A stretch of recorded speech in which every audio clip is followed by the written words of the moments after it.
Assalamualaikum warahmatullahi wabarakatuh. Perkenalkan, nama saya Bella Saida Yurunisa dengan NIM 6670230086. Saya di sini akan membahas terkait analisis praktik monopoli PT Semenkon di Kalimantan Selatan. Sebelum membahas bagaimana praktik monopoli itu terjadi, mari kita cari tahu dulu apa itu PT Semenkon. Anhaikon Cement Company atau biasa yang kita kenal sebagai Konsemen atau PT Semenkon, perusahaan ini berasal dari Cina, didirikan tahun 1997. Perusahaan ini memiliki fokus produksi terhadap berbagai jenis semen, yang nantinya semen-semen tersebut bisa digunakan di berbagai jenis infrastruktur, baik infrastruktur yang besar maupun yang kecil seperti proyek perumahan. Semenkon ini dengan cepat berkembang dan menjadi pemain utama dalam industri semen di Tiongkok. Namun, dominasinya belum cukup memuaskan bagi perusahaan tersebut, yang akhirnya perusahaan tersebut memperluas jangkauan pasarnya ke pasar internasional. Melalui evaluasi dan juga berbagai pembahasan terkait strategi untuk mendominasi pasar global, akhirnya perusahaan ini menemukan cara, yaitu mereka melakukan ekspansi di berbagai negara, baik negara Asia Tenggara, Asia Selatan, Timur Tengah, bahkan Afrika. Melalui ekspansi ini, maka perusahaan ini dapat memperluas jangkauan pasarnya di berbagai negara. Sampai akhirnya, Semenkon ini dikenal memiliki kapasitas produksi semen yang sangat besar dan menjadikannya salah satu produsen terbesar di dunia berdasarkan volume produksi. Semenkon ini sebenarnya sudah menjadi perusahaan semen global yang besar dan juga berpengaruh. Keberadaan mereka di berbagai negara termasuk di Indonesia menjadikannya pemain penting dalam industri konstruksi di dunia. Pada tahun 2011, PT Semenkon datang ke Indonesia. PT Semenkon mulai membangun perusahaan-perusahaannya di berbagai jenis wilayah di Indonesia. PT Semenkon sebagai perusahaan asing dengan sangat mudah membangun perusahaannya di berbagai wilayah di Indonesia karena dia memiliki hubungan baik dengan pemerintah Indonesia. Melalui sumber daya yang dia miliki, dia akhirnya bisa melakukan lobby-lobby kepada pemerintah yang akhirnya menguntungkan atau mempermudah perusahaan tersebut dalam proses perizinan.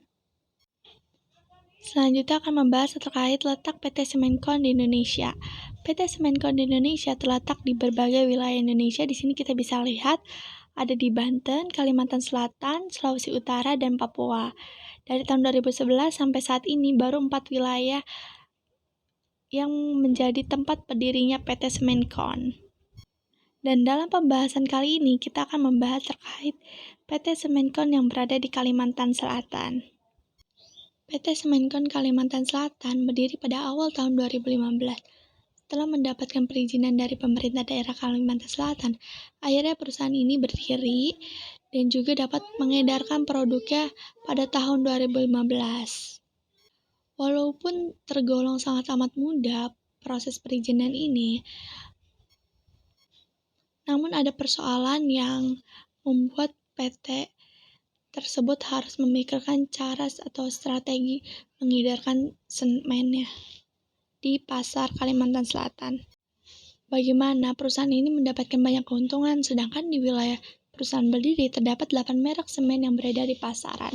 Tentunya PT Semenkon ini, karena dia memiliki tujuan untuk menguasai pasar global, yang tentunya pasti saja dia memiliki tujuan untuk menguasai pasar di Kalimantan Selatan.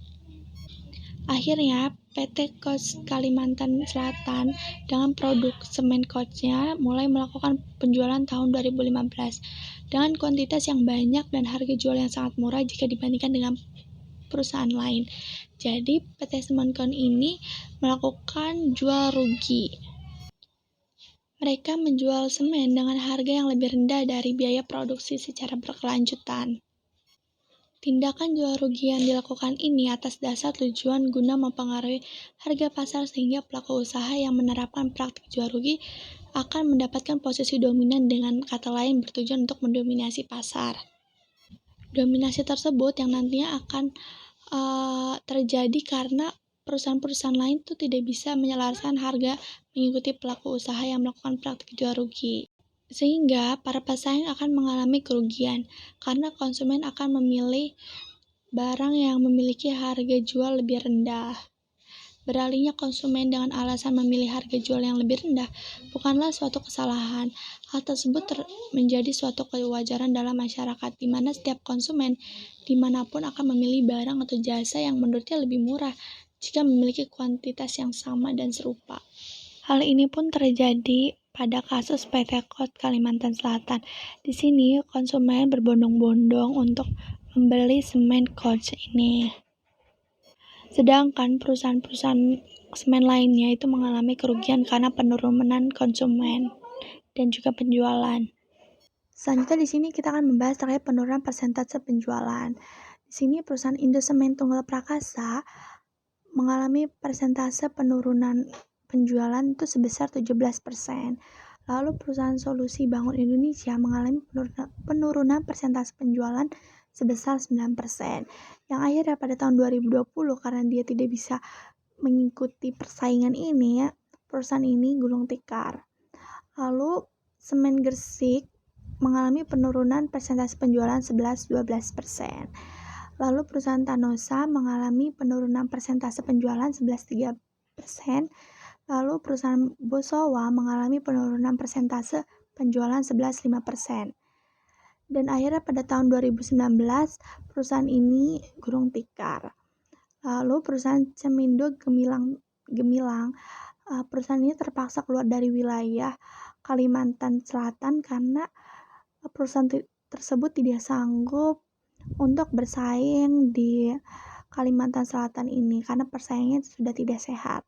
Lalu juga di sini sama ada perusahaan Juisin Indonesia, dia juga keluar dari wilayah Kalimantan Selatan karena tidak kuat dengan persaingan usaha yang tidak sehat tersebut. Lalu di sini juga ada PT Semen Jawa yang keluar dari wilayah Kalimantan Selatan juga.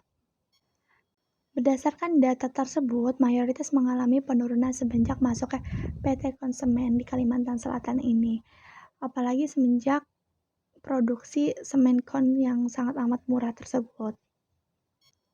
Hal ini membuat PT Semenkon sangat mendominasi pasar di Kalimantan Selatan dan membuat perusahaan semen lainnya tersingkir.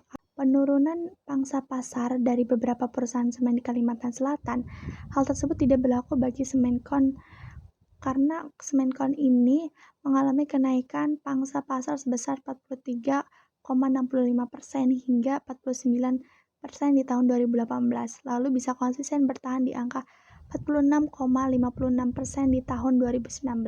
Hal ini menunjukkan bahwa adanya praktik jual rugi yang dilakukan oleh PT Semenkon ini sangat merugikan perusahaan-perusahaan lain sehingga terjadinya persaingan yang tidak sehat. Karena kejadian ini semakin merusak persaingan usaha di Kalimantan Selatan, maka dari itu ada salah satu orang yang melaporkan terkait dugaan monopoli yang dilakukan oleh PT Konsemen kepada KPPU.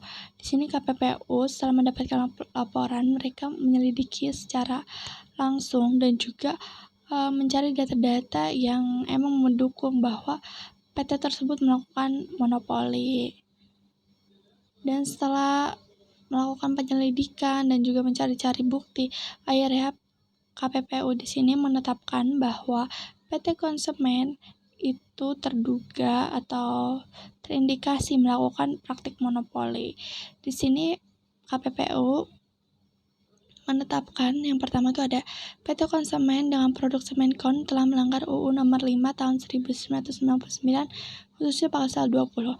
Di sini pasal 20 ini menjelaskan terkait praktik jual rugi. Dan juga yang kedua di sini KPPU menjatuhkan denda kepada PT Konsemen sebesar 22.352 juta.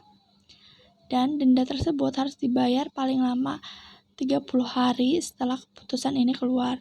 Dan juga denda tersebut setelah dibayar harus menyerahkan bukti pembayaran denda kepada KPPU.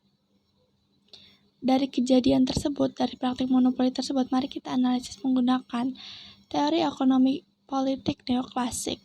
Yang pertama di sini adalah perilaku rasional perusahaan atau memaksimalkan keuntungan. Jadi di sini perusahaan tuh diasumsikan bertindak rasional untuk memaksimalkan keuntungannya. Strategi predatory pricing atau praktik jual rugi yang dilakukan oleh Semicon dapat diinterpretasikan sebagai upaya untuk mencapai dominasi pasar. Di sini memang PT Semicon melakukan praktik jual rugi itu emang keuntungannya tuh buat jangka panjang agar pesaing-pesaing lainnya bisa disingkirkan. Walaupun untuk jangka pendeknya mungkin mereka merugi gitu. Tapi untuk jangka panjang ya, itu tuh sangat amat memberikan keuntungan gitu kepada perusahaan tersebut karena perusahaan tersebut yang pastinya akan semakin sedikit gitu pesaingnya. Yang kedua di sini ada peran negara dan institusi. Di sini peran negaranya itu adalah KPPU. Di sini negara melalui KPPU yang memiliki peran untuk menegakkan aturan main dan mencegah distorsi pasar akibat perilaku anti pesaing. Di sini kan di teori ekonomi politik neoklasik kan menjelaskan bahwa di sini tuh masih ada peran negara, tapi peran negara ini hadir untuk mencegah dan juga menanggulangi gitu kegagalan-kegagalan pasar. Di sini juga kegagalan pasar terjadi ketika adanya praktik monopoli. Karena maka dari itu terjadi persaingan usaha yang tidak sehat dan di sini negara tuh hadir itu KPPU untuk mengatasi gitu ya dengan melakukan denda kepada PT konsumen. Selanjutnya di sini ada respon pasar dan pesaing. Model neoklasik memprediksi bahwa pesaing akan merespon tekanan harga dengan berbagai cara, termasuk menurunkan harga jika memungkinkan, mencari diferensi produk, dan bahkan keluar dari pasar jika tidak mampu bersaing. Di sini bisa kita lihat bahwa dari kejadian PT konsumen yang menurunkan harga, maka ada respon dari para pesaing atau perusahaan-perusahaan semen lainnya, yaitu perusahaan-perusahaan lainnya juga berusaha untuk menurunkan harga dan menyelaraskan, cuman pastinya hal tersebut menurunkan keuntungan mereka dan juga bahkan dari beberapa dari mereka terpaksa untuk keluar dari pasar karena mereka merasa tidak mampu bersaing lagi, dan juga beberapa dari mereka terpaksa gulung tikar karena persaingan yang tidak bisa mereka atasi. Baik, cukup sekian dari pemaparan saya, kurang lebihnya mohon maaf. Wassalamualaikum warahmatullahi wabarakatuh.